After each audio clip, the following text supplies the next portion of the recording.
One day in the Fox River shower room, Seth Hoffner, T-Bag's cellmate, approaches Michael. Seth comes to Michael for help regarding T-Bag, who orders him around and forces him into a sexual relationship. Their talk is interrupted by T-Bag as he threatens Michael to stay out of their affairs. Michael is left with no choice but to refuse Seth's request, in fear that T-Bag may jeopardize their escape plan. Before Michael leaves the shower room, Seth approaches him again, but he walks away from Seth. While on duty in the prison industries, Michael and the rest of the breakout team continue with their plan on digging a hole to reach the pipe underneath the break room. To prevent any suspicion from the officers, each of them gets rid of the concrete fragments from their digging. They dispose of it in several areas around the prison yard. On another hand, C-Note notices Michael dumping the concrete fragments. When Michael walks off the yard, he picks up the fragments in curiosity, set on finding out what Michael has been hiding. Back in general population, Michael and Sukri are about to return to their cell when they see Seth on the second floor with a blanket around his neck. Before they could react, Seth jumps off and hangs himself. Michael stares at Seth in shock and horror. He comes to the prison church and meets with Lincoln afterwards. Michael tells Lincoln about Seth's suicide, feeling regretful that he did not help him. Lincoln says that it was not his fault because they had to keep their escape plan safe. Michael recalls a memory of their mother, who previously taught them to give help to those who need it. Meanwhile, a new inmate named David Apolskis arrives at Fox River along with the newest batch of inmates. Unaware of the racial tension, he tries to befriend C-Note and the other black inmates, but they quickly push him away. David finds it difficult to integrate himself with both the black and white inmates. At this point, T-Bag takes notice of him, wanting to make him a replacement for Seth. He introduces himself to David, whom he earns the nickname Tweener. However, when T-Bag makes his move on Tweener, he quickly pushes T-Bag off him. Instead of giving up, T-Bag further pressures Tweener, verbally harassing him every chance he gets. Michael sees Tweener in emotional distress and feels the urge to protect him after what happened with Seth. Later, Bellick consults Abruzzi regarding the payroll, claiming that he has not received his pay for the month. As it turns out, Abruzzi has been paying Bellick through his mob associate, Philly Falzone. In turn, Abruzzi is able to run the prison industries and enjoy several privileges in Fox River. Bellick threatens Abruzzi's position in the prison industries, saying that it will be revoked when the money is not delivered to him immediately. Abruzzi tries to contact Philly, but to no avail. In a meeting with his lawyer, Abruzzi eventually learns that his assets have been liquidated, as Philly is trying to get back at him for not providing the location of Otto Fibonacci. As Abruzzi leaves the visitation room, Abruzzi finds Philly talking to Gus Fiorello, his right-hand man inside the prison. Philly has promoted Gus as the new boss of Abruzzi's gang in Fox River. Gus also takes over Abruzzi's power in prison industries. Abruzzi gets furious knowing this, and he attacks Gus in the yard. Gus, however, is guarded by Abruzzi's gang, and they stop Abruzzi from further attacking him. Later that day, Abruzzi attacks Gus during his sleep as he pokes one of his eyes with a broken light bulb. In the infirmary, Sarah further digs into Michael's background, learning about his psychiatric record. She later confirms through Michael's psychiatrist, Dr. Brighton, that Michael has low latent inhibition. People who have low latent inhibition are known to process endless amounts of information, paying attention to every detail, which can lead to insanity for someone with a low IQ. Dr. Brighton, however, believes that Michael is able to manage this condition because of his tremendous intellect. He also tells Sarah that Michael has no sense of self-worth after losing both his parents. But because of his low latent inhibition, Michael has grown to be a rescuer who is more concerned with other people's welfare than his own. All the while in the secure housing unit, Lincoln spends time worrying about LJ, who still lingers around alone somewhere in the city. He sneaks a call to LG with the help from one of the correctional officers. The two are able to talk briefly on the phone, in which Lincoln instructs LG to call Nick Saverin. Their call gets cut short when Agent Kellerman and Agent Hale arrive to chase after LJ. Kellerman and Hale try to corner LG in a parking lot, but he manages to escape from them. Outside Chicago, Nick and Veronica remain in hiding at Nick's father's old safe house in New Glarus. Veronica goes through the cabinets looking for coffee when she finds a gun in one of the shelves. For this reason, Veronica freaks out and starts doubting Nick again, but she apologizes soon after. Later, the two lawyers risk leaving the safe house to meet with Terrence Stedman's wife, Leslie Stedman. They introduce themselves as representatives from the National Victims' Rights Association. Without any doubts, Mrs. Stedman reveals to them that all of Terrence Stedman's investors have a motive to kill him because he was about to be indicted for fraud. That night, Nick checks his voicemail and learns about LG's current condition. Veronica calls LJ to check on him, instructing him to ride a bus on the way to a place called Lake Mercer. Meanwhile, Agent Kellerman and Agent Hale are watching LG from a distance, following him everywhere by tracking his phone. As Kellerman and Hale listen in on Veronica and LG's phone conversation, they find out that she and Nick actually survived the previous explosion. They drive to Lake Mercer and plan to kill LG in the bus, but they don't find him inside. To their dismay, they find LG's phone dumped, containing a picture of Kellerman. Unbeknownst to the agents, Veronica intentionally said the wrong location to keep them off LG's trail. Veronica later texts LJ and meets him in their real location in New Glarus. LG breaks down in tears as soon as he reunites with Veronica. The next morning, Veronica delivers a document to Lincoln. The document contains a hidden message from LG, letting Lincoln know that he is with Veronica and that he is safe. Back in the break room, where the breakout team is working on their escape route, Sucre covers the concrete hole with a carpet and a flat wooden display. At this moment, Michael hits T-Bag's shin with a metal rod, warning him to stop harassing the new inmate, Tweener. When T-Bag shouts to call the officers, Michael criticizes him for his empty threats, implying that T-Bag won't bother to squeal their escape because, like them, he also wants out of the prison. Michael and T-Bag share an agreement as T-Bag finally lets go of Tweener. Just then, the breakout crew encounters a crisis in the break room. Bellick is assigned a new group of inmates led by Gus to take over the cleanup duty. In effect, Abruzzi and the rest of the breakout team no longer have any access inside the break room. They watch as the inmates do their work, anxious that they might discover the hole on the concrete ground. Later in the yard, Abruzzi opens up to Michael about his deal with Philly. Abruzzi says that Philly has been tormenting him because he desperately wants Fibonacci's location. They can regain their access in the break room, and Abruzzi's position in the prison industries will be reclaimed once Abruzzi gives Philly Fibonacci's address.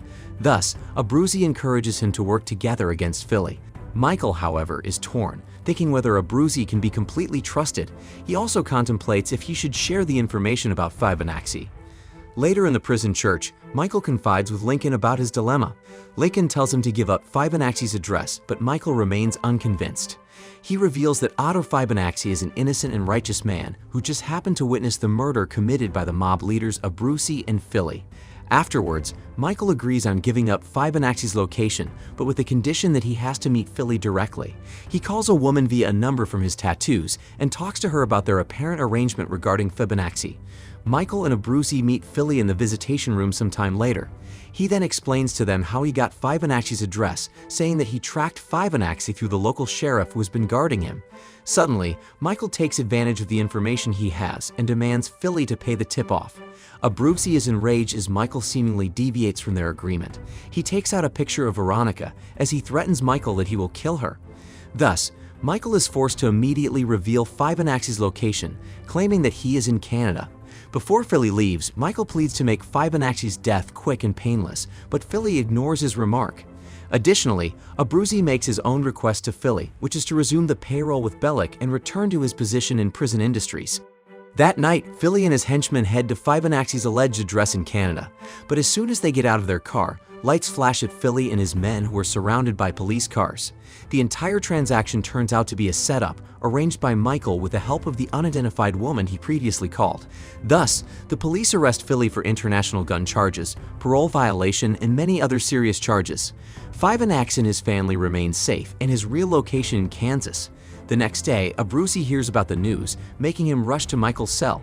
Inside, Abruzzi expresses his relief that Philly will be away for a long time and won't threaten their lives anymore. As it turns out, Michael and Abruzzi conspired the whole act of arguing in front of Philly just to make their transaction more convincing.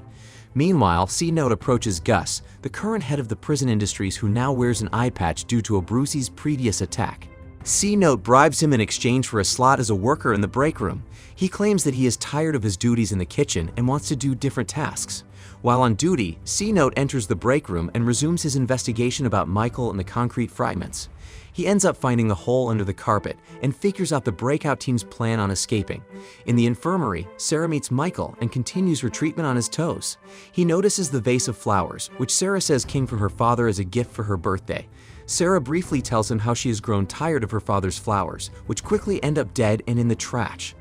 She doesn't like getting attached to things that are temporary.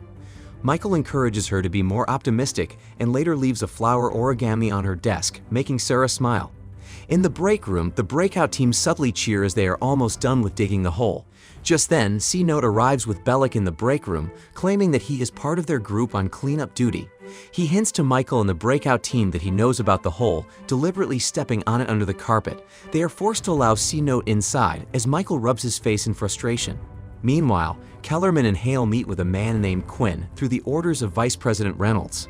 Quinn is sent to take over their job because Vice President Reynolds is disappointed that the two weren't able to capture LJ. He then supervises Agent Kellerman and Agent Hale, telling them to stay out of his way. Kellerman warns Reynolds about the involvement of Quinn, saying that Quinn is an assassin, implying that he has a bigger agenda than theirs and he can harm anyone, including them. At the same time, Quinn is on the move towards Sebastian, Veronica's ex-fiancé. He tells Sebastian about the recent explosion in Veronica's apartment before he attacks and kills him in his apartment.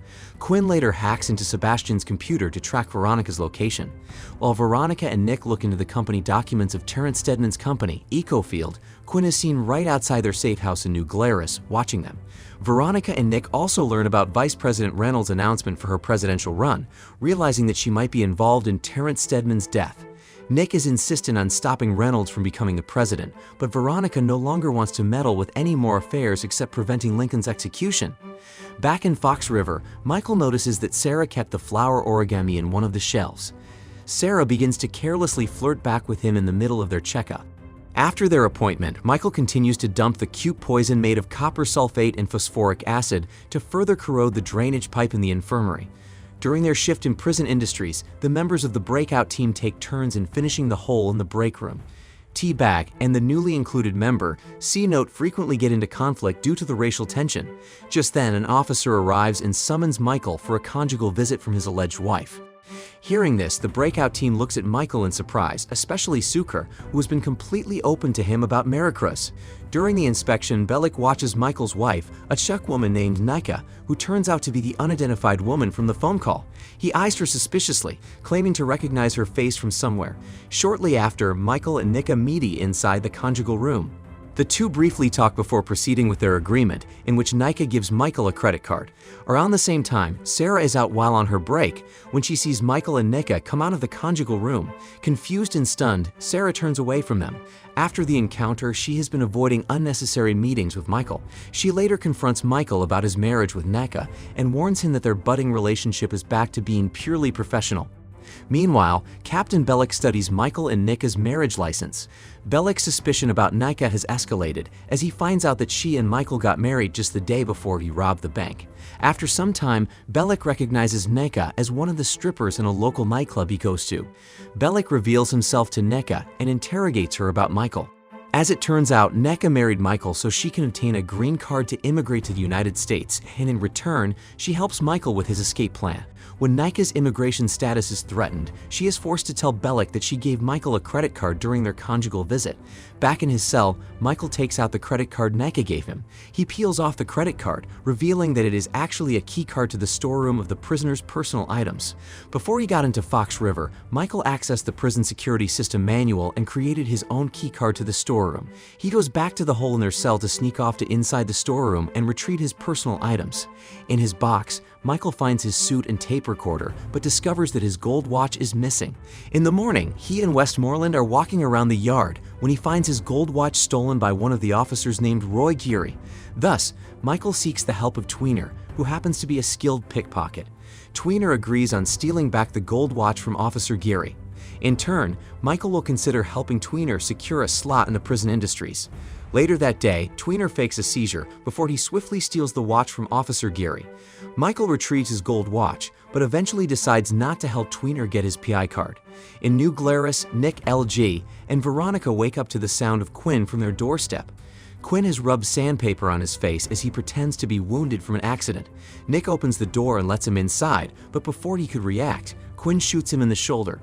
Shortly after, Veronica and LG are both tied up and placed in separate rooms for interrogation. Quinn demoralizes Veronica, telling her about the deaths of Letitia Barris and her ex-fiancé, Sebastian. He puts the blame on Veronica for what happened and pressures her to reveal everything she discovered about Lincoln's case. While Quinn interrogates Nick in the woodshed, Veronica seizes the chance to unbind her hands. As she frees herself, she knocks Quinn unconscious using her chair. Veronica then rushes to get LJ and Nick. After much struggle in the safe house, LG manages to push Quinn into a well before they drive to the nearest hospital to get Nick treated. Some time later, Quinn calls Kellerman and Hale for help, and the two agents find him inside the well. However, Kellerman refuses to help Quinn out of spite. Instead of getting Quinn out, Kellerman covers the well and leaves him there to die. Subsequently, Westmoreland finds out that his daughter is suffering from esophageal cancer. But then, the state policy prohibits him from seeing his sick daughter alive, as he is only allowed to visit her at the funeral. Hence, Westmoreland, who previously declined Michael's invitation to the breakout team, changes his mind and decides to join for the sake of seeing his daughter alive. Westmoreland approaches Michael in his cell, confessing that he is the renowned airline hijacker D.B. Cooper and that he is willing to offer them the money they will need after their escape. Michael, however, finds it suspicious that Westmoreland is suddenly volunteering himself. Westmoreland then proves that he is indeed D.B. Cooper, as he shows Michael a $100 bill with the same serial number as D.B. Cooper's hijacked money. Michael proceeds with the next part of their escape plan, wherein he will monitor the rotation of the guards patrolling the infirmary. He attaches his gold watch to a tape recorder, hiding it in the grass overnight. Michael digs out the tape recorder the following day, and he and Sucre listen to the recording. They eventually find out that the patrol guards take 18 minutes to finish their rounds. In turn, the breakout team has precisely 18 minutes to cross over the prison wall from the infirmary. If they exceed the 18-minute mark, the patrol guards will catch them. With T-Bag, C-Note, and Westmoreland recently joining the breakout team, Michael realizes that there are too many people breaking out of Fox River. One inmate must be left behind for his plan to succeed. As Michael and Lincoln discuss this problem, C-Note overhears them. C-Note mentions this information during their shift in prison industries, as Michael explains that it is because of the very limited time they have. The breakout team quickly decides to abandon T-Bag, who they obviously dislike. On the other hand, T-Bag has prepared a leverage against them. He tells the group that he revealed the entire escape plan to his cousin, James, from outside Fox River. James is tasked to call Warden Pope and squeal the plan once he finds out that T-Bag has not made it out of the prison. Meanwhile, Bellick stops by the infirmary during Michael's medical appointment. Bellick tells Michael that he knows about Nneka and the real reason for their marriage, which was to settle her immigration status. He tries to enrage Michael by saying belittling comments towards Nneka when Sarah enters and interrupts Bellick. During the appointment, Michael explains to Sarah that he married Nneka for business. On the other hand, Sarah is intent on keeping their relationship professional, quietly administering his insulin shot before leaving the room. In the visitation room, Maricruz visits Sucre and informs him that she is pregnant with his baby. To his surprise, however, Maricruz reveals that Hector asked her to marry him and that she is considering it for her convenience. Despite being hurt, Sucre persuades her to wait for him, hinting about their coming escape. At the same time, the rest of the breakout team is in rising tension and distrust towards each other. C-Note has led Sucre to having minor trust issues against Michael, telling him that he was just included in the team because he is Michael's cellmate, making him realize that Michael may abandon him. T-Bag also attempts to dissuade Westmoreland from joining the breakout, criticizing him for his old age. On the other side, Abruzzi is set on kicking T-Bag out of the team. He sends one of his henchmen to lock away T-Bag's cousin James. However, their pursuit goes wrong as Abruzzi's henchman unintentionally shoots dead both James and his preschooler son. As a result, Abruzzi becomes bothered by guilt and has nightmares about the killed young boy. All of a sudden, Abruzzi visualizes an image of Jesus Christ in his cell wall. He consults with the church priest, who encourages him to repent for his sins and bring back his faith. Out of remorse, his original plan of eliminating T-Bag ends up in an assault, in which he beats him up until T-Bag voluntarily agrees to back off. However, T-Bag is filled with rage, as he had just heard about the deaths of his cousin and nephew. During their fight, he cuts Abruzzi's throat with a blade. T-Bag walks away while Abruzzi lies on the ground on the verge of death. In the hospital, Veronica and LG are watching over Nick when LG learns about the burial of his mother, Lisa, through an obituary. He then drives to the burial location in Westlake Cemetery to visit her. Agent Hale arrives around the same time, watching LG from a distance. Hale finds himself feeling sorry for LG while LG breaks down in tears. He follows LJ to the hospital as guilt and sympathy begins to overcome him. Instead of going through Kellerman's orders to kill the three of them, Hale walks away from the hospital. The next day, Hale decides to abandon his job as an agent and prepares to leave Chicago with his pregnant wife. He also anonymously calls Veronica, setting up a meeting to share valuable information that may lead to the exoneration of Lincoln. Later, Michael works on his final preparations for their breakout, as at this time, Lincoln only has days left before his execution. He goes back to the hole in their cell to finish their escape route to the infirmary. Michael uses a fire hydrant to turn on the water and fill a 20-feet vertical drain. Along with the rope and the suit he retrieved from the prisoner's item storeroom, he swims up the drain until he reaches a maintenance room that is directly under the infirmary. Upon reaching the maintenance room, he gets out of the water and connects the rope to the metal grate inside. In the break room, the rest of the team waits for Michael to climb up the hole when Officer Gary suddenly arrives to check on them. Lincoln, who is currently in charge as their lookout, is tasked to stall Officer Gary. In desperation, Lincoln punches the officer, which resulted in his solitary confinement in the SHU. Michael is able to climb up the pipe, but is distressed upon hearing what happened to Lincoln. He tries to ask for Warden Pope's help in letting him see Lincoln in the SHU, but Pope declines his request. To make matters worse, he and the rest of the breakout team witnessed Abruzzi in a critical condition while being taken to a helicopter for treatment. With the absence of Lincoln and Abruzzi, the remaining 5 members of the team discuss their plans. Michael wants to postpone their escape at least until he finds a way to get Lincoln out, especially since he is 36 hours away from his execution. On the other hand, T-Bag, C-Note, Sucre, and Westmoreland are desperate to break out of Fox River as soon as possible. Michael is in deep thought inside of their cell, and after a while he finally thinks of a way out for Lincoln. He uses a razor blade from Sucre and begins to cut the skin in his tattooed arm before taking out a small black pill. Michael plans to make Lincoln eat the pill, which in effect can get him straight to their destination, the infirmary. Around the same time, C-Note goes to call his daughter and wife, who happens to be clueless about his imprisonment in Fox River. All the while, his daughter and wife think that he is still in Kuwait, serving his job as a first sergeant in the U.S. Army. C-Note also reaches out to Darius, his brother-in-law, to help him arrange an escape vehicle for him and the breakout team since Abruzzi's plane is unavailable. Later that day, protesters who are against the death penalty and news reporters have already gathered outside Fox River. Michael is seemingly restoring his faith as he prays together with the prison priest inside his cell for Lincoln. After praying, Michael asks the priest to send his rosary to Lincoln. The prison priest later comes to the SHU to visit Lincoln. Before leaving his room, the priest gives the rosary as per Michael's request. Looking at the rosary, Lincoln notices that the back of the crucifix has been altered. He inspects it closely until he finds the small black pill from Michael and a note which says he must eat the pill at a certain time. Back at the hospital in New Glarus, Nick is awake and is recovering from the gunshot. He tells Veronica that he has a friend who can help them arrange a temporary suspension in Lincoln's execution as long as the evidence is handed by their informant Hale. Veronica decides to show up in Fox River despite the risk of revealing her face to Agent Kellerman and their other assailants. She is later interviewed by a media outlet in which she shares her petition to temporarily suspend Lincoln's execution. Throughout the interview, Veronica states that Lincoln has been framed and that the murders of Letitia Barris, Lisa Ricks, and Bishop McMorrow can prove it. Ultimately, she reveals that there is an informant who volunteered to provide hard evidence in favor of Lincoln's exoneration. After the interview, Veronica goes to visit Lincoln in the SHU. She catches him up on LJ, letting him know that he's alright. Veronica also informs Lincoln that Nick has scheduled a hearing for his case. Eventually, the two give in to their longing as they share an intimate moment inside the SHU. Meanwhile, the remaining 5 inmates attend to their duties in the break room. At this moment, it is clear to everyone in the breakout team that they will be making their escape while working their shift in the prison industries. Since they are planning to break out in the evening, the team seeks to extend their duty in prison industries for that day.